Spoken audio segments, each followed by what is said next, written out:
یہ لیکن اگر آپ یہ کہتے ہیں خالد صاحب کہ اگر انہوں نے یہ کارروائی کی تو ان کو سزا ملنی چاہیے، لیکن ساتھ ساتھ یہ جو نام لے رہے ہیں کہ اور وجوہات بتا رہے ہیں کہ انور صاحب کے کہنے پہ یہ قتل ہوا، ہمیں پیسے وہاں سے بھجوائے گئے، سارا پلان تھا، معظم خالد شمیم انہوں نے یہ پلان بنایا، تو پھر جو پلانرز ہیں ان کو بھی سزا ملنی چاہیے نا؟ دیکھیں لاجک تو یہ ہے نا کہ اگر آپ کو اتنا زیادہ تھا تو آپ ان سب کو برطانیہ کے حوالے کرتے تاکہ کوئی فیصلہ آتا ایم کیو ایم کے خلاف تو پوری دنیا یقین کرتی.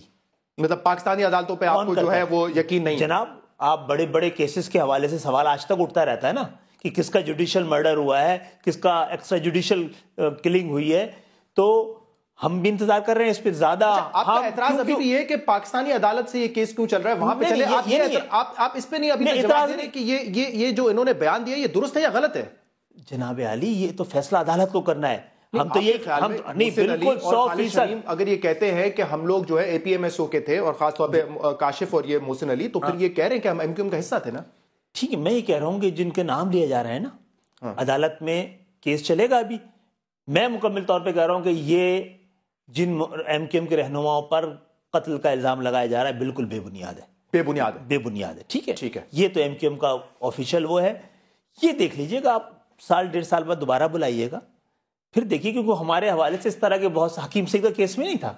آپ نے تو عدالت جو جس کو کینگرو کورٹس کہا جاتا ہے، اینٹی ٹیررسٹ کورٹ کہا جاتا ہے، آپ نے ایم کیو ایم کے 15 لوگوں کو سزائے موت دے دی تھی.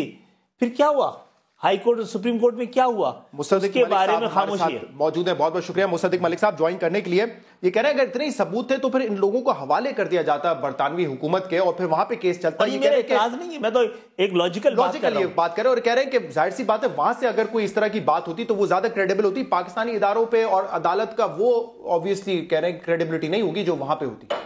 دیکھیے سب سے پہلی بات تو یہ ہے کہ کسی بھی شخص کو کسی غیر ملکی عدالت یا کسی کیس کے حوالے کرنے کا ایک طریقہ کار ہے ایکسٹریڈیشن کا، اور ایکسٹریڈیشن کے لیے اگر یونائٹڈ کنگڈم جب ہمارے پاس ایک فارمل اپلیکیشن دائر کرے گا تو ہم ضرور اپنے قوانین کے مطابق اور اپنے حالات کے مطابق اس کا فیصلہ کریں گے کہ ان کو ان کے حوالے کیا جانا چاہیے یا نہیں.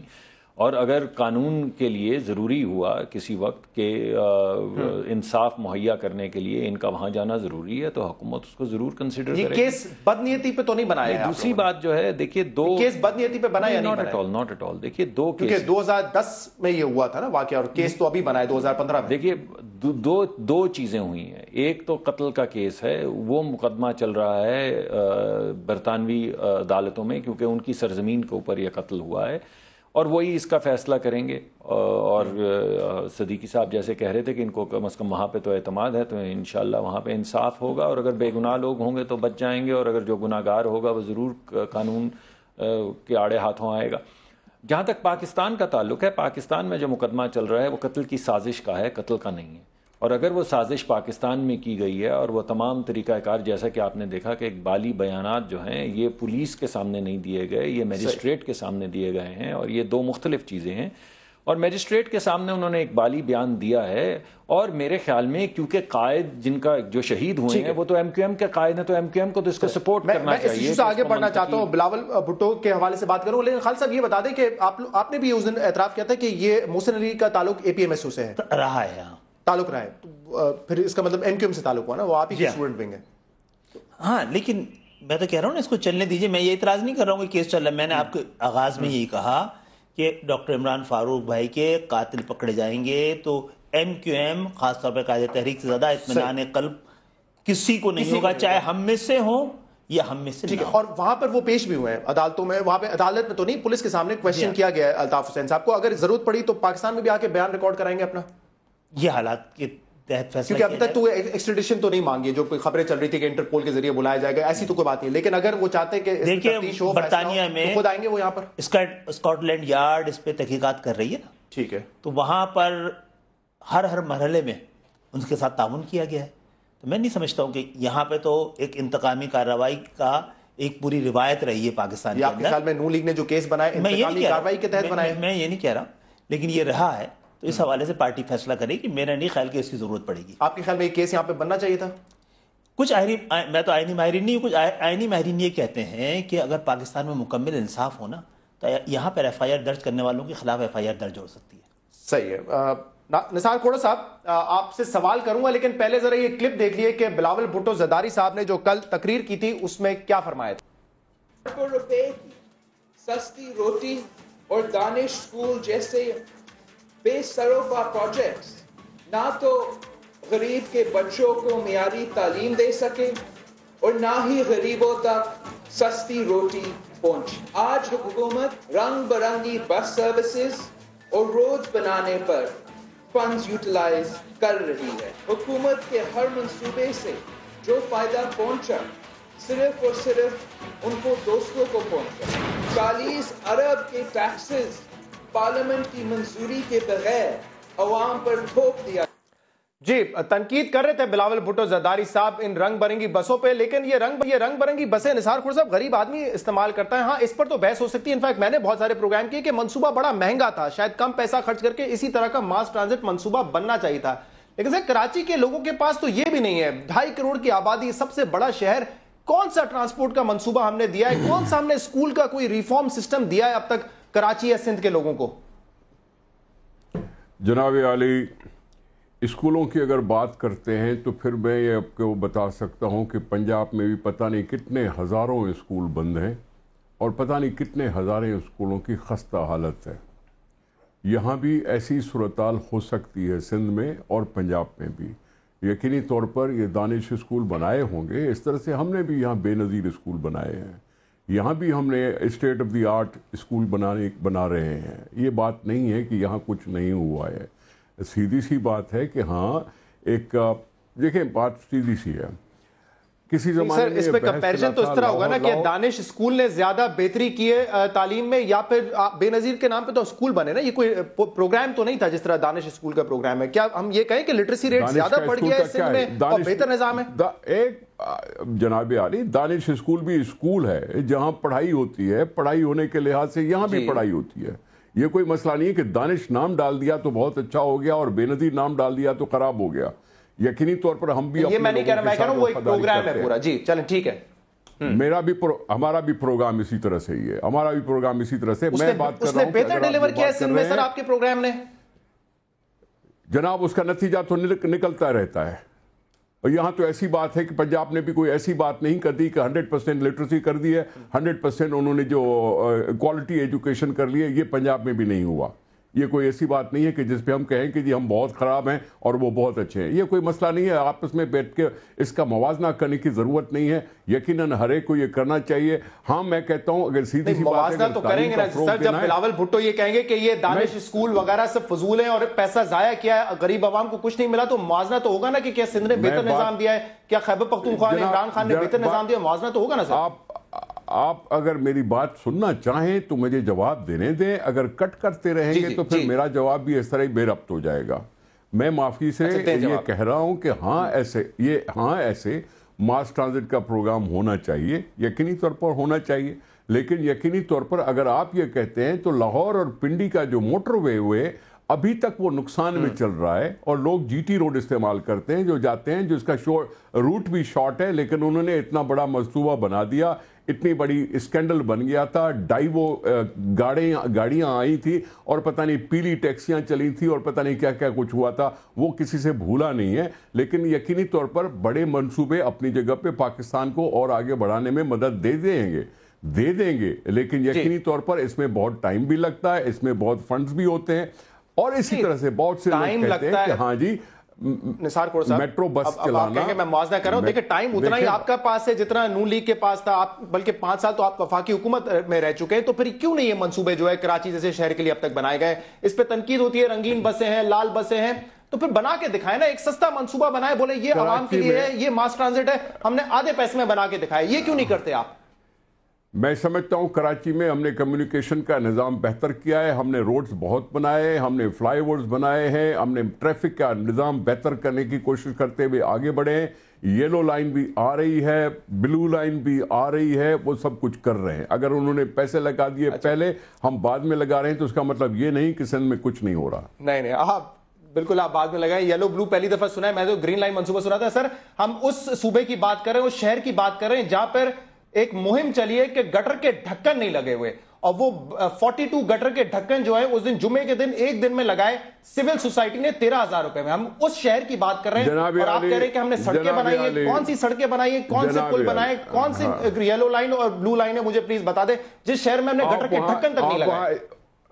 آپ وہاں اسلام آباد میں بیٹھ کے ایسی باتیں نہ کریں, کراچی خود آ کے دیکھ لیں کہ ہاں کراچی بہت بہتر. میں کراچی کا ہی ہوں سر, یہاں اربوں روپے میں کراچی کا ہی ہوں سر, آپ بھی جانتے ہیں یہ بات. میں بھی کراچی کا ہوں, آپ بھی کراچی کے ہیں, آپ نے بھی دیکھا ہے, ہم نے بھی دیکھا ہے کہ کراچی پہلے جیسا نہیں ہے, اسے کہیں بہتر ہو گیا ہے. باقی رہی بات ڈھکنوں کی کسی نے فوٹو نکلوائے, 4-5 گٹر کے ڈھکن نہیں تھے, اس لیے بات ہو گئی کہ جی کہ ڈھکن نہیں ہے. سارے کراچی میں ڈھکن نہیں ہے, کوئی بات ماننے کی نہیں ہے, یہ کسی نے نیوز لگا دی اور اس پہ آپ بھی چل پڑے. میں سمجھتا ہوں اس طرح کی صورتحال نہیں ہے. جمعے کو لگے سر, 3-4 رہی ہیں, 42 ڈھکن جمعے کو لگے. اچھا میں ذرا اس پہ کراچی میں 2 کروڑ لوگ رہتے ہیں. کراچی میں, کراچی بہت بڑا شہر ہے, لاہور سے 5 گنا شاید زیادہ ہو, 3 گنا زیادہ ہو, لیکن یہاں 40 ڈھکن کی بات لے کے کراچی کو بدنام نہ کیا جائے. اچھا میں اس پہ پھر بات کرتا ہوں ڈھکنوں پہ. یہ بتائیں کہ مصدق ملک صاحب, یہ تنقید جو ہے بلاول صاحب کی اس لیے ہے کیونکہ وہ پنجاب میں, لاہور میں, تو ظاہر سی بات ہے آپ سیاسی تقریر وہاں پہ کرتے ہیں, یا واقعی یہ جو دانش اسکول ہے اور خاص طور پہ سستی روٹی پہ تو بڑی تنقید ہوئی تھی کہ وہ تو ایک ناکام پروجیکٹ تھا, لیکن دانش اسکول, میٹرو بس, عوام خوش نہیں ہے اس سے؟ دیکھیے اگر میں, جیسا کہ آپ نے پہلے ہی کہہ دیا, اگر میں بہت دیر تک سوچتا رہوں کہ میں کس چیز پہ تنقید کروں تو مجھے بڑی پرابلم ہوگی کے پی کے اندر اور سندھ کے اندر وہ چیزیں ڈھونڈنے کی جن پہ تنقید کی جا سکے, کیونکہ ہمیں وہ موقع ہی نہیں فراہم کیا گیا کہ ہم یہ کہہ سکیں کہ یہ زیادہ اچھا بنا یا برا بنا, بیکاز بہت زیادہ کچھ بنا ہی نہیں. جہاں تک تنقید کا سوال ہے, میٹرو کے اوپر ان کی تنقید سر آنکھوں پہ, وہ ایک سیاسی لیڈر ہیں اور اگر وہ سمجھتے ہیں کہ اچھا پروگرام نہیں ہے تو جیسا آپ نے کہا ان کو تنقید کرنی چاہیے, مگر اس سے پھر بہتر پروگرام لانچ کرنا چاہیے. مگر اس کے ساتھ ساتھ وفاقی حکومت نے تحفے کی شکل میں ان کو ایک پروگرام دیا ہے جو یہی پروگرام ہے کہ کیس بنا دیا ہمارے بہنوئی پہ آپ نے. نہیں دیکھیے نا آپ, ہم نے تو پورا پروگرام اس کا ڈیزائن کر کے, ٹیکنیکل سٹڈیز کر کے, بجٹ ایلوکیٹ کر کے, بجٹ ڈال کے ان کے حوالے کر دیا کہ اب آپ اس کو امپلیمنٹ کر دیں. ابھی تک وہ امپلیمنٹ نہیں ہوا, لیکن جب وہ ہو جائے گا تو اسی طرح کی رنگ برنگی بسیں جو ہیں وفاقی حکومت کے تحفے کے طور پہ کراچی کے اندر چلا کریں گی, تو پھر اس کے اوپر بھی شاید تنقید ہوگی, لیکن کوئی بات نہیں, ہمیں اس سے کیا غرض, ہم کام کرتے چلے جائیں گے, تنقید ہوتی چلی جائے گی اور یہ کام بہتر طریقے سے ہو سکتے ہیں. خالد صاحب, نثار صاحب کہہ رہے ہیں کوئی پرابلم نہیں ہے, انہوں نے پہلے پیسے لگا دیا, ہم بعد میں لگائیں گے, یلو لائن بن رہی ہے, بلو لائن بن رہی ہے, سڑکیں بہت بنی ہیں اور بہت سارے پروجیکٹ ہیں. یہ بات صحیح کر رہے ہیں نثار کھوڑ صاحب, فیکچولی بات درست ہے. ایک تو میں بات کرنا چاہوں گا سر, 1 منٹ میں بات کروں گا. معافی کے ساتھ وفاقی حکومت نے تحفے کی بات مجھے میں نہیں سمجھتا کہ کرنی چاہیے, کیونکہ سندھ بہت وفاق کو ٹیکسوں کی مد میں مدد کرتا ہے. وفاق کے پاس ہر صوبے کے لیے پروجیکٹ ہونے چاہیے اور یہ تحفہ نہیں سمجھنا چاہیے. یہ ہمارا حق بھی بنتا ہے کہ وفاق کی حکومت ایسے کوئی پروجیکٹ دے جس میں ہمارا صوبہ بھی اسی طرح سے آگے بڑھ سکے جہاں کہیں بڑھنے کی کوشش کی جا رہی ہے. ٹھیک ہے, آپ کا پوائنٹ نوٹ کر لیجیے. دیکھیے میری بات تھوڑی سی سنیے گا کہ جب بھی کراچی کے حوالے سے ایم کیو ایم بات کرتی ہے تو کہا جاتا ہے کہ آپ کے پاس 30 سال سے مینڈیٹ ہے, آپ نے کراچی کے لیے کیا کیا. کراچی میں پہلی دفعہ ایم کیو ایم کا جب میئر آیا تھا ڈاکٹر فاروق ستار 28 سال کی عمر میں 1987-88 میں, تو انہوں نے پاکستان کے اندر پہلا ماس ٹرانزٹ کا منصوبہ لے کے آئے تھے. ورلڈ بینک نے اس کی منظوری دے دی تھی, لیکن وفاقی حکومتوں نے وہ ساورن گارنٹی جو لاہور کے لیے ملتی چلی آ رہی ہے وہ نہیں دی. سر ایک سوال اگر میں کروں, آپ اس پہ بات کریں گے ضرور. یہ جو بھی نثار کھوڑ صاحب نے بات کی کہ اتنے منصوبے بن چکے ہیں, سڑکیں بنائی ہیں, یہ بنایا, فلانا بنایا اور بننے والے ہیں, اس پر آپ کیا کہیں گے؟ یہ صحیح بات ہے, یہ بن چکے ہیں کیا یہ ساری؟ دیکھیں وہ جس زمانے میں ایم کیو ایم کے آخری میئر جو تھے, جب ناظمین تھے اس سے پہلے کے, ان کے دور میں تو لوگ کہتے تھے نا کہ کراچی لوگ جائیں گے تو کراچی میں راستہ بھول جائیں گے. اس دور میں جو ترقی ہوئی تھی وہ بھی مینٹین نہیں رہ سکی اس باقی 2008 کے بعد سے. کراچی میں کچروں کا ڈھیر ہے, یعنی وہ پیسے بھی جو کراچی کے اندر کچرے اٹھانے کے لیے گاڑیوں کو پیٹرول دینے تک کے لیے ہیں وہ تک نہیں دیے جا رہے. کراچی پاکستان کے بجٹ میں 3,500 ارب میں سے 2,500 ارب کراچی ریونیو دیتا ہے. اس کے اگینسٹ میں کراچی کو 40 ارب بھی نہیں ملے ہیں. صحیح. میں چاہوں گا ایک بریک کے بعد نثار کوڑ صاحب ذرا آپ اس بات کو رسپونڈ کریں کہ 2008 تک جو ترقی ہوئی تھی اور وہ معاملات بھی اب نہیں ہے. یہاں پہ جو کچرا اٹھانے والی گاڑیاں ہیں ان میں پیٹرول تک نہیں. ہم نے یہ بھی دیکھا تھا ایک مہم بھی شروع کی تھی کچرا صفائی کے حوالے سے کراچی میں, اور وہ بھی ایم کیو ایم کا کہنا ہے کہ صرف ایک نمائشی جو ہے وہ تھی تحریک اور اس میں اس کے علاوہ کچھ نہیں تھا, ایک نمائشی کیمپین تھی. ایک بریک کے بعد میں آپ سے جواب دوں گا, ہمارے ساتھ رہیے گا.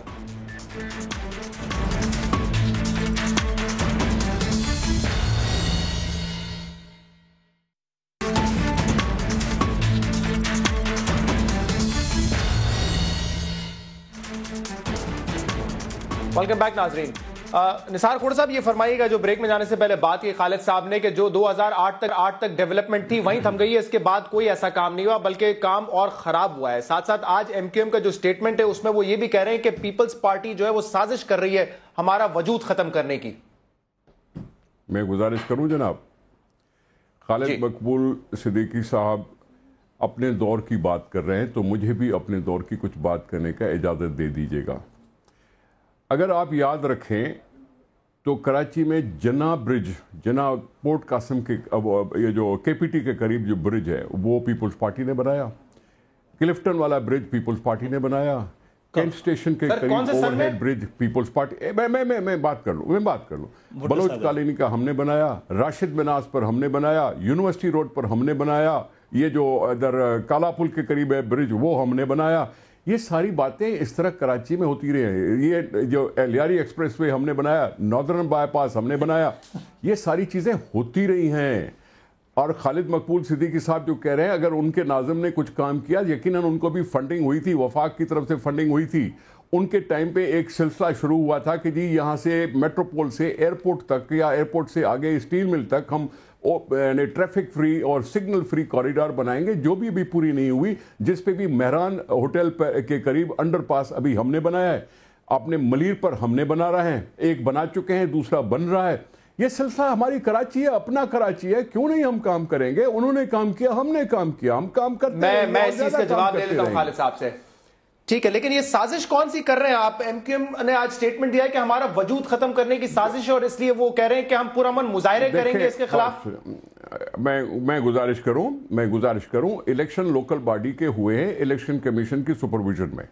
الیکشن کمیشن نے ڈی لمیٹیشن کروائی, الیکشن کمیشن نے الیکشن کا شیڈول اناؤنس کیا, الیکشن کمیشن مختلف مراحل پر کبھی الیکشن پوسٹ پون بھی کرتی رہی ہے, اور الیکشن ابھی تک پورے ہوئے نہیں ہیں سندھ میں, کیونکہ سانگڑ بھی ابھی رہتا ہے اور بدین کا کچھ حصہ بھی رہتا ہے. یقیناً اس کے بعد الیکشن کمیشن نے اپنا شیڈول اناؤنس کرنا ہے کہ جی اب چیئرمین اور میئر کب چنے جائیں گے. یقیناً اس کا بھی انہوں نے شیڈول اناؤنس دے دیا ہے کہ جی ابھی جو بھی چنے جائیں گے وہ 14 تاریخ کو حلف اٹھائیں گے. جب حلف اٹھانے کے بعد پھر ان کے جو دوسرے مراحل ہیں جس میں ریزرو سیٹس پہ جو بھی نامینیشن ہونی ہے وہ ہونی ہے. ریزرو سیٹ پہ نامینیشن ہو جانے کے بعد میئر کے الیکشن ہوں گے اور لارڈ میئر کے الیکشن ہوں گے, چیئرمینوں کے الیکشن ہوں گے, ڈسٹرکٹ کاؤنسل, میونسپلٹی. آپ کہہ رہے ہیں الیکشن کمیشن نے کر رہا ہے کسی قسم کی سازش آپ کی حکومت کی جانب سے نہیں کی جا رہی ہے ان کے خلاف. میں اس پہ جواب دوں خالد مقبول صدیقی صاحب. دیکھیں بات سنیں, اگر ہم نے کوئی سازش کرنی تھی تو ہم نے کوئی کراچی کا الیکشن پوسٹ پون نہیں کیا, ہم نے کہیں کسی کا اور الیکشن پوسٹ پون نہیں کیا. سانگڑ کا بھی اسی وجہ سے ہوا ہے کیونکہ خیرپور میں ایک واقعہ ہو گیا, اس کے جواب میں سانگڑ میں واقعہ ہوا اور الیکشن کمیشن نے پوسٹ پون کیا. امن امان کی میں خالد صاحب سے جواب دیتا ہوں اس کا. یہ اتار چڑھاؤ تو آپ کے اور ایم کیو ایم کے ریلیشن شپ میں ہم نے دیکھا ہے بار بار آتے رہتے ہیں, لیکن اتنا سخت سٹیٹمنٹ نہیں, ہمارے خلاف سازش کر رہے ہیں. پھر آپ لوگ ایک دوسرے سے بات کریں گے پھر کہیں گے وہ وڈرا ہو گئی سازش. وجہ یہ ہے کہ جو لوگ ناظمین آئے ہیں اس وقت, جو چیئرمین آئے ہیں, کونسلرز آئے ہیں, وہ ہمارے پاس آ رہے ہیں کہ ان پہ دباؤ ڈالا جا رہا ہے پولیس کے ذریعے, مختلف حربوں کے ذریعے, کہ وہ اپنی وفاداری کو تبدیل کر لیں. بہت سارے جو وفاداری تبدیل کر لیں, ہاں, بہت سارے ایسے آزاد امیدوار تھے جو کہ ہمارے ساتھ اب اس مرحلے میں جانے کو تیار ہیں جس میں کہ پھر چیئرمین آئیں گے, میئرز آئیں گے, ان پہ دباؤ ڈالا جا رہا ہے. ساؤتھ کا جو ڈسٹرکٹ تھا اس کی پوری جتنا بھی تیاری تھی وہ پیپلز پارٹی نے اپنے آپ کو ذہن میں رکھی کی تھی. اللہ کا شکر ہے کہ وہاں بھی ایم کیو ایم کامیاب ہوئی ہے, تو وہاں پر خاص طور پہ اس حوالے سے بہت زیادہ دباؤ بڑھا دیا گیا ہے. صحیح, تو اس وجہ سے آج کا یہ سٹیٹمنٹ آیا ہے جس کے خلاف آپ کہہ رہے ہیں کہ ہم احتجاج کریں گے, مظاہرے کریں گے. ہوتا ہے نا پری پول ریگنگ, یہ پوسٹ پول ریگنگ کی جا رہی ہے. پوسٹ پول ریگنگ ہے. اور جو وسیم اختر صاحب کے خلاف ایف آئی آر کا سلسلہ ہم نے دیکھا اور آپ کے دوسرے رہنماؤں کے خلاف, وہ بھی پیپلز پارٹی کہنے پہ ہو رہا ہے. پیپلز پارٹی کی حکومت ہے نا, پیپلز پارٹی وضاحت کرے گی پھر کس کے کہنے پہ ہوگا. صحیح. مصدق صاحب میں اس کا جواب لے لوں نثار کھوڑا صاحب سے, یہ امپورٹنٹ بات ہے, اس کے بعد میں آپ کی طرف آتا ہوں. نثار کھوڑا صاحب یہ کہہ رہے ہیں کہ پوسٹ پول ریگنگ ہو رہی ہے, ہمارے جو آزاد امیدوار جیت کے آئے تھے, ہماری حمایت کر رہے تھے, ان کو جو ہے پریشر میں ڈال کے ان کی ایم کیو ایم کے امیدوار بھی بہت جی. اگر میں گزارش کر لوں, اگر پیپلز پارٹی کے پاس کوئی آتا ہے تو ہم زبردستی لا رہے ہیں, اور اگر ایم کیو ایم کے پاس جا رہا ہے تو وہ ٹھیک ہے. یہ تو کوئی آزاد ممبران پر چھوڑا جائے, ان کی انٹیگریٹی پر بات آ رہی ہے, اور میں نہیں سمجھتا کہ کسی نے ایسا کوئی بیان دیا ہے. اگر کسی نے بھی آزادانہ طور پر کسی بھی پارٹی کے ساتھ سامنے چلنے کو کہا ہے تو وہ ان کا اعلان آ گیا ہے. ان کو کہا گیا ہے الیکشن کمیشن نے فلاں جماعت میں اگر آپ نے شامل ہونا ہے تو 10 دن کے اندر اندر شامل ہو جاؤ. اب یہ الیکشن کمیشن نے کہا ہے, حکومت نے نہیں کہا. الیکشن کمیشن نے کہا 10 دن کے اندر جس کو جس پارٹی میں شامل ہونا ہے ہو جائے, آزاد امیدواروں کے لیے, آزاد جو کینڈیڈیٹ چن کے آئے ہیں. اب اگر کوئی پیپلز پارٹی میں ٹائم لائن کا پہلے بھی ذکر کیا, خالد صاحب ڈاکٹر صاحب نے جو پریس کانفرنس بھی کی تھی وہ کہہ رہے ہیں کہ یہ تو الیکشن کمیشن نے ٹائم لائن دینی ہے نا, میئر کا انتخاب کا ہوگا, بہت سارے انتظامات گورنمنٹ کو کرنے ہیں جو ٹائم پہ نہیں ہو رہے, جس کی وجہ سے الیکشن کمیشن خود اس حوالے سے اس کے بھی تحفظات موجود ہیں. اور ساتھ میں ہم الیکشن کمیشن میں بھی کہا ہے کہ یہ آپ کی ذمہ داری ہے, کون ڈیلے کر رہا ہے نہیں ڈیلے کر رہا ہے یہ آپ کی ذمہ داری ہے, آپ کو اس پہ ایکٹ کرنا چاہیے اور اعلانات کرنے چاہیے. آلریڈی بہت دیر ہو چکی ہے اس حوالے سے. صحیح. آج جو ہے مصدق صاحب میں گزارش کروں جلدی سے کرنے میں مصدق صاحب کی طرف آ رہا ہوں. ایک چھوٹی سی, آپ کو یاد ہونا چاہیے کہ 2005 ہوں یا 2002 والی جو الیکشن تھیں جو کرائی گئی تھی, 2001 میں جو لوکل باڈی الیکشن کروائی گئی تھی اور 2005 میں جو الیکشن کروائی گئی, کراچی کے ریزلٹس, جنرل الیکشنز کے ریزلٹ 1 مہینے کے بعد اناؤنس ہوئے تھے. وہ ہم سے بھول جاتا ہے. ہم ابھی بیٹھ کے کہہ رہے ہیں کہ جی غلط ہو رہا ہے, یہ ہو رہا ہے, وہ ہو رہا ہے. آپ کو وہ کیوں بھول جاتا ہے کہ جی 2005 میں کراچی کے ریزلٹس 1 دن میں اناؤنس نہیں ہوئے تھے, 1 مہینے کے بعد ہوئے تھے. اس وقت کسی نے کچھ کیوں نہیں کہا؟ ابھی کہہ رہے ہیں الیکشن کمیشن پہلے نہیں تھی, اب الیکشن کمیشن آف پاکستان ہے جو کرا رہی ہے الیکشن. پہلے تو الیکشن اتھارٹی کرا رہی تھی, اس وقت جنرل مشرف, پہلے ایم کیو ایم نے یہ کیا اور اب آپ کہہ رہے ہیں کہ ہم نہیں کر رہے, اب الیکشن کمیشن آف پاکستان یہ کر رہے ہیں. ہم نہیں کر رہے. الیکشن کمیشن کے اوپر ہے کہ وہ شیڈول اناؤنس کرے اور وہ کرائے الیکشن. مصدق ملک صاحب 18ویں ترمیم کے بعد الیکشن کمیشن کی یہ ذمہ داری بنی ہے. میں اس ایشو کو آگے تھوڑا سا لے کے جانا چاہ رہا ہوں کیونکہ بلاول صاحب نے آج بھی جو ہے وہ بات کی اور انہوں نے کہا ہے کہ کرپشن کے حوالے سے دوہرا معیار جو ہے وہ نہیں اڈاپٹ کیا جا سکتا, اور ساتھ ساتھ یہ جو مقدس گائے ہیں ان کو آڑے نہیں آنا چاہیے. یہ الزام بار بار لگ رہا ہے آپ کی جماعت کے اوپر. مصدق صاحب کے احتساب کرنے کی جو کوشش ہے آپ کی وہ دوہرے معیار پر ہو رہی ہے. پنجاب کو نہیں چھوا جا رہا, پی ایم ایل این کے لوگوں کو نہیں ٹچ کریں گے, صرف پیپلز پارٹی. نہیں, ناٹ ایٹ آل. اس سے کوئی ماورا نہیں ہے. جب مقدمہ درج ہوا, جب پرائم منسٹر صاحب ملک سے باہر تھے, تو پرائم منسٹر صاحب بھی انویسٹیگیشنز کے ذریعے اس مقدمے سے نکلے. 5 یا 6 وفاقی وزیر تھے جن پہ مقدمہ کیا گیا ماڈل ٹاؤن کیس کا, جبکہ وہ یہاں پہ موجود نہیں تھے. اس رپورٹ کے ساتھ باقر صاحب کی رپورٹ, جسٹس باقر صاحب کی رپورٹ کے ساتھ جو ہوا وہ آپ بہتر جانتے ہیں. جسٹس باقر صاحب کی رپورٹ جو ہے وہ پہلی ایف آئی آر کے نتیجے تھے جسے رد کر دیا گیا, پھر نئی ایف آئی آر پنجاب حکومت کو ذمہ دار قرار دیا تھا. میں نے تو وہ رپورٹ نہیں پڑھی, اگر آپ نے پڑھی تو اس کے میرے خیال سے لیک. لیکن بڑی واضح سی بات ہے کہ کوئی بھی شخص جو ہے, جو اگر کوئی ایسی چیز کرے گا جو ماورائے قانون ہے, تو اس کو قانون کا سامنا کرنا پڑے گا. صرف سندھ کے اندر نہیں, پنجاب کے اندر بھی کچھ وزراء ہیں جن کو نیب جو ہے وہ انویسٹیگیٹ کر رہی ہے, اور اگر ان پہ کوئی پنجاب میں ایسے وزراء ہیں جن کو نیب انویسٹیگیٹ کر رہی ہے. نیب نے ابھی پچھلے دنوں وہ کہا تھا کہ ایک جو پنجاب کے وزیر ہیں کہ ان کو ہم نے ان کی انکوائری کر رہے ہیں, تو وہ کر رہے ہیں, اس کو کسی نے روکا نہیں ہے ان کی انکوائری کو, اور وہ چلے گی. باقاعدہ قانون کے راستے میں کوئی بھی حائل نہیں ہوگا. پرائم منسٹر صاحب نے بڑی واضح شکل میں یہ کہا ہوا ہے کہ اگر میرے بیٹے پہ بھی الزام لگے گا تو اس کو بھی قانون کا سامنا کرنا پڑے گا. تو یہ ایک طریقہ کار ہے جو چل رہا ہے, اس کو ہمیں پولرائز یا پولیٹیسائز نہیں کرنا چاہیے. جو چیز دوسری بات میں آپ سے یہ کہوں گا کہ اگر آپ ایکچوئل دیکھیں پچھلے دنوں میں جو گرفتاریاں ہوئی ہیں, میں نے پہلے بھی یہ کئی مرتبہ کہا ہے کہ سب سے زیادہ آپریشنز پچھلے 1-1.5 سال میں پنجاب میں ہوئے ہیں, اور سب سے زیادہ گرفتاریاں جو ہیں وہ خیبر پختونخوا میں ہوئی ہیں, سندھ میں نہیں ہوئی. سب سے زیادہ جو کیسز جو اس کے لاؤڈ سپیکر کے استعمال کے اور ہیٹ کرائم کے ہیں وہ تمام کے تمام پنجاب میں ہوئے, تقریباً 90%.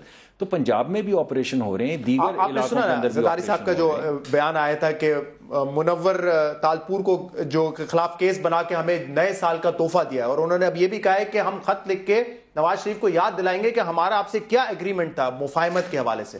مجھے بڑا دکھ ہے ان کو، اگر ان کو دکھ پہنچا ہے تو مجھے بڑا افسوس ہے اس بات کا. لیکن دیکھیے، اگر کسی کے اوپر کوئی الزام ہے اور اس کے ثبوت اور شواہد سامنے آ رہے ہیں اور جو قانون نافذ کرنے والے ادارے ہیں اس پہ کام کر رہے ہیں، تو آپ کے خیال میں ہمیں کیا کرنا چاہیے؟ اس کے راستے میں آ جانا چاہیے؟ کیا یہ ہے امپلیکیشن؟ اور اگر وہ امپریشن تو یہ ہے کہ آپ کی طرف سے پش کیا جا رہا ہو، ایسی کوئی حکومت میں پوچھتا ہوں ایسی کوئی بات نہیں. اور میں ابھی بھی آپ کو یہ کہہ رہا ہوں کہ تمام کیسز جو ابھی تک جن پہ انویسٹیگیشن ہو رہی ہے ان میں کوئی بھی مجرم نہیں ہے.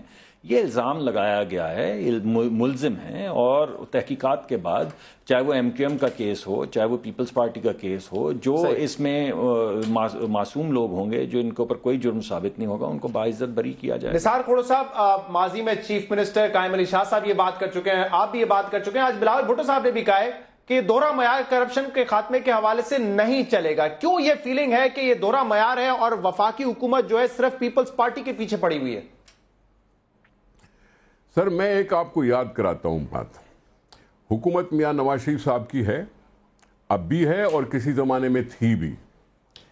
1997 کا قصہ ہے جب محترمہ بے نظیر بھٹو صاحبہ پر ریفرنسز ڈال کر ان کو پروسیکیوٹ کیا جا رہا تھا، وکٹمائز کیا جا رہا تھا. اس وقت ایک ان کے ہی چیف منسٹر صاحب بنے تھے لیاقت جتوئی صاحب. لیاقت جتوئی صاحب پر ان کے سیکرٹری نے 22 ریفرنس ڈالے تھے، اور جب ہم سوال کرتے تھے تو اس وقت سیف الرحمان صاحب کہتے تھے کہ جی پہلے تو ہم بے نظیر صاحبہ کا کیس نپٹا لیں گے، اس کے بعد دراز سے نکالیں گے فائل اور لیاقت جتوئی صاحب کے کیس شروع کریں گے، اور وہ کبھی نہیں ہوئے. اب یہاں یہی بات میں بھی کہہ رہا ہوں. آپ نے ابھی سنا کہ رانا مشہور صاحب کی بات، نندی پور ہوا، یہ فلائی اوورز ہوئے، یہ پتہ نہیں کیا کیا کچھ ہو رہا ہے پنجاب میں اپنی جگہ پہ. یقینی طور پر اب منور ٹالپور صاحب پر جو کیس بنایا وہ کیس ہے کیا؟ بتائیں تو صحیح. کیا کہا ہے؟ Living beyond his means. اب یہ اپنی جگہ پہ انکوائری ہے، ہو جائے گی، جب بھی انکوائری ہو جائے گی. آصف صاحب نے بھی اگر کہہ دیا ہے کہ یہ تحفہ دیا ہے تو اسے یہ نہیں کہ یقیناً اب یہی ہے کہ جی منور ٹالپور صاحب آصف صاحب کے قریبی ہیں اس لیے اس پر ڈال دو. تو آصف صاحب نے کچھ تو کہنا ہے نا، کیوں نہیں کہیں گے؟ وہ کیوں نہیں کہیں گے؟ بلاول صاحب کیوں نہیں کہیں گے کہ بھائی ایک جب آپ یہ کہتے ہیں نثار کھوڑو صاحب کہ ہمارا مفاہمت کا ایگریمنٹ ہوا تھا، تو وہ کیا ایگریمنٹ تھا؟ کہ مطلب ہم کرپشن کریں گے، آپ نہیں پکڑیں گے، آپ کی کرپشن پہ ہم نہیں آواز اٹھائیں گے، اس طرح کا کوئی معاہدہ تھا؟ تو میرے خیال سے یہ تو بڑا غیر جمہوری اور غیر آئینی ہے. میں سمجھتا ہوں ہم نے مفاہمت جو کی تھی وہ چارٹر آف ڈیموکریسی کے تحت کی تھی کہ ہم نے کسی کے پیر نہیں کاٹنے، ہم نے کوئی رات کے اندھیروں میں سازشیں نہیں کرنی، ہم نے مینڈیٹ کا یعنی عزت کرنی ہے، احترام کرنا ہے، اور ہم نے ایسی کوئی حکومتیں ادھر ادھر کرنے کی، گرانے کی کوئی کوشش نہیں کرنی کہ ہماری جمہوریت ضرور مضبوط ہو سکے. یہ معاہدہ تو مجھے پتا ہے، اور کوئی معاہدہ مجھے یہ معاہدہ تھا. اچھا چلیں ٹھیک ہے، مجھے ایک بریک لینے تھا، اس کے بعد خالد صاحب سے بھی اس پہ بات کریں گے. رہیے گا.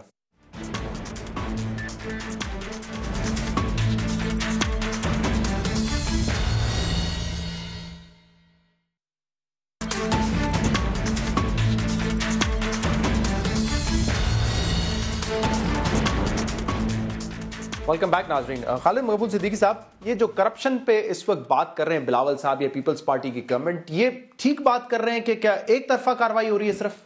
دیکھیے، یہ جو آپ میثاق جمہوریت کی بات کر رہے تھے، جب یہ جس پہ سائن ہوا تو یہ تسلیم کیا تھا پیپلز پارٹی کی گورنمنٹ نے بھی اور مسلم لیگ کی حکومتوں نے بھی کہ ہم نے اپنے ادوار میں سیاسی بنیادوں پر اس طرح کے مقدمات ایک دوسرے پہ درج کیے تھے جو اب نہیں کریں گے. میں سمجھتا ہوں حالات تو ویسے کے ویسے ہی ہیں. تو دیکھیے، اصل پاکستان میں ہزاروں قسم کے خسارے ہیں، لیکن جو سب سے بڑا بنیادی خسارہ ہے نا، وہ اعتبار اور اعتماد کا ہے، ٹرسٹ ڈیفیسٹ ہے.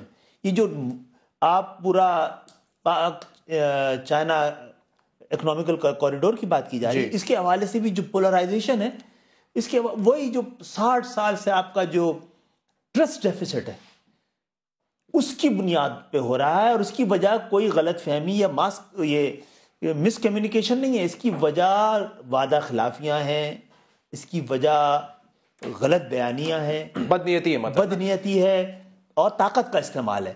یہ جو پاکستان کی چھوٹی قومیتیں ہیں اس حوالے سے وہ بہت محتاط ہیں گی کہ کہا کیا جاتا ہے، ہوگا کیا۔ اگر دیکھیں کیس بائی کیس تو ہم نہیں بات کر سکتے، لیکن اگر یہ پیپلز پارٹی کے لوگوں کو کرپشن کے کیسز میں پکڑا جا رہا ہے، ان کے خلاف اگر ریفرنس فائل کیے جا رہے ہیں، تو اس پر اگر آپ جمہوریت مساق جمہوریت یاد دلا دیں کہ ہم نے تو ایگریمنٹ کیا تھا، تو وہ بالکل غلط ہے۔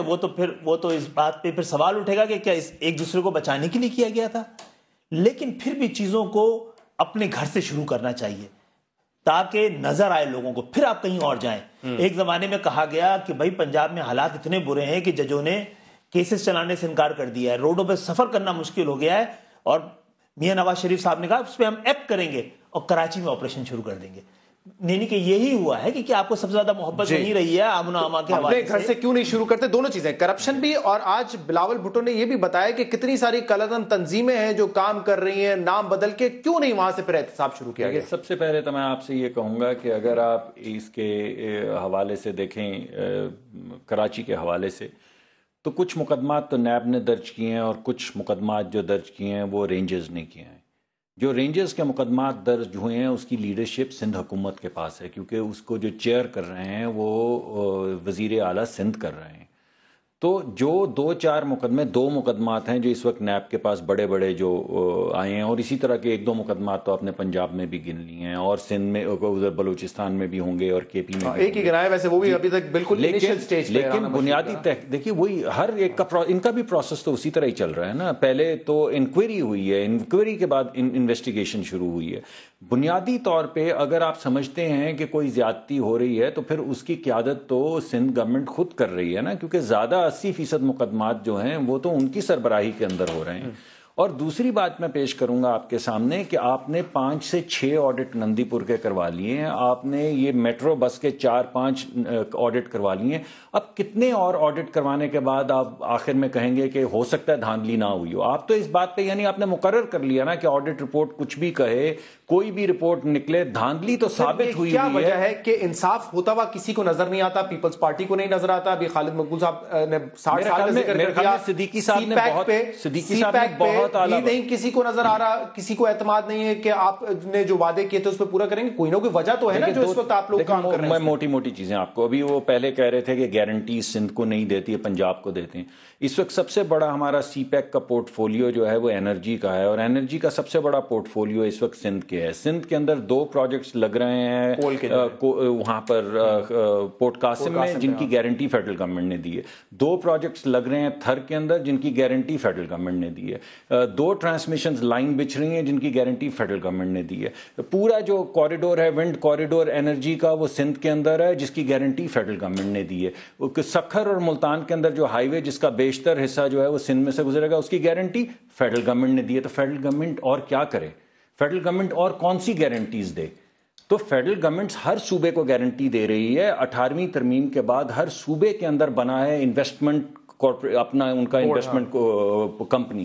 اب اگر پنجاب کی انویسٹمنٹ کمپنی کے لوگ سارا دن بیگ اٹھا کے کراچی گھومتے رہتے ہیں چائنا کے اندر انویسٹمنٹ ڈھونڈنے کے لیے، اور سندھ اور کے پی کے لوگ نہیں نواز جاتے، شریف صاحب جاتے ہیں اور ان کے ساتھ صرف شہباز شریف صاحب ہوں گے اور دوسرے صوبوں کے وزرائے اعلیٰ کو نہیں پوچھا جائے گا، تو احساس محرومی تو ہوگی نا۔ مطلب جسٹ بیکاز اگر آپ بھائی ہیں تو اس کا یہ مطلب نہیں ہے چلو تم بھی چلے میں نے آپ کی ایک سیکنڈ کے لیے، اگر آپ بھائی اگر اجازت دیں گے 1 سیکنڈ کے لیے، تو میں آپ کی یہ بات مان لیتا ہوں۔ لیکن کسی نے یہ تو نہیں روکا نا، جس طرح انہوں نے ایک ایڈیشنل چیف سیکرٹری بنایا ہے جو انویسٹمنٹ ڈھونڈتا پھر رہا ہے، اور ان کا چیئرمین جو انویسٹمنٹ بورڈ کا ہے وہ سارا دن گھومتا رہتا ہے۔ تو خیبر پختونخوا کے اندر 40,000 میگا واٹس کے وہ پانی کے کارخانے تھے، ان میں سے ایک پروجیکٹ فیڈرل گورنمنٹ میں نہیں آیا۔ کوئی گورنمنٹ سندھ سے تیار ہو کے فیڈرل گورنمنٹ میں پروجیکٹ نہیں آیا کہ آپ یہ کیجئے۔ تو یہ جتنے پروجیکٹس ہیں یہ فیڈرل گورنمنٹ، یہ آپ صحیح کہہ رہے ہیں، یہ تو پہلے بھی بات کر چکے کہ ان کی بیک گراؤنڈ سے نااہلی بھی ہے اس میں۔ دیکھیے پنجاب سب سے بڑا صوبہ ہے، آج ان کی حکومت ہے، ان کی بنیادی ذمہ داری اس ٹرسٹ ڈیفیسٹ کو ختم کرے۔ ہمیں تو شبہ ہے کہ یہ جو فیصلہ کیا گیا ہے اسٹاک ایکسچینج کو ایک کرنے کا، اس کا یہ بدنیتی میں مشتمل ہے، کیونکہ یہ کراچی کا اسٹاک ایکسچینج ماضی میں دنیا کے اندر نمبر 1 رہا ہے۔ آپ نے اگر کرنا ہی تھا اور پاکستان نام دینا ہی تھا تو پھر آپ کراچی میں بناتے نا، آپ کو اسلام آباد میں کیوں بنا دیا آپ نے؟ کیا وجوہات ہے؟ اس کا بینیفٹ آپ ہی کو ہوگا نا۔ مجھے اسٹاک ایکسچینج تو ہر جگہ بنی نا, وہاں پہ بھی پاکستان اسٹاک ایکسچینج ہے, یہاں پر بھی اسٹاک ایکسچینجز کو کنیکٹ کیا گیا ہے اس وجہ سے کہ بعض لوگ جیسے کہ ہمارے اسٹاک ایکسچینج پہ بعض دفعہ لوگ ایلیگیشن لگاتے ہیں کہ انسائڈ ٹریڈنگ ہوتی ہے, مینیپولیشن ہوتی ہے. اب اتنی براڈ بیس ہو جائے گی کہ ہر پاکستان کا بندہ, آپ سمجھ لیں کراچی اسٹاک ایکسچینج. مجھے پروگرام وائنڈ اپ کرنا ہے, مجھے صرف یہ بتا دیں یہ آپ کے مظاہرے کب سے شروع ہوں گے اور کیا آپ کی اس پہ اسٹریٹجی ہوگی؟ دیکھیے جو آپ یہ بلدیاتی حوالے سے بول رہے ہیں, جو آپ نے سندھ کا موجودہ بلدیاتی نظام خود آئین سے براہ راست متصادم ہے. 140A کی سراسر خلاف ورزی پیپلز پارٹی نے اپنے دور میں ٹھیک ہے قومی اسمبلی سے 18ویں ترمیم کے ذریعے اختیارات کو وفاق سے صوبے میں منتقل کیے. لیکن بدنیتی یہ ہے کہ جو شہری علاقوں کے ادارے تھے وہ انہوں نے خود اس کے ڈیوالو کرنے کے بجائے اس کو سینٹرلائز کر کے صوبے کے پاس کرنا. میں اس میں مزید میں بات کروں گا. آپ کا بہت بہت شکریہ خالد مقبول صدیقی صاحب, اور بہت بہت شکریہ مصدق ملک صاحب. اسحاق کھوڑو صاحب بھی ہمارے ساتھ تھے, ان کا بھی شکریہ. اس پروگرام کا فیڈ بیک آپ ہمیں دے سکتے ہیں ہمارے سوشل میڈیا پر. اجازت دیجیے, اللہ حافظ.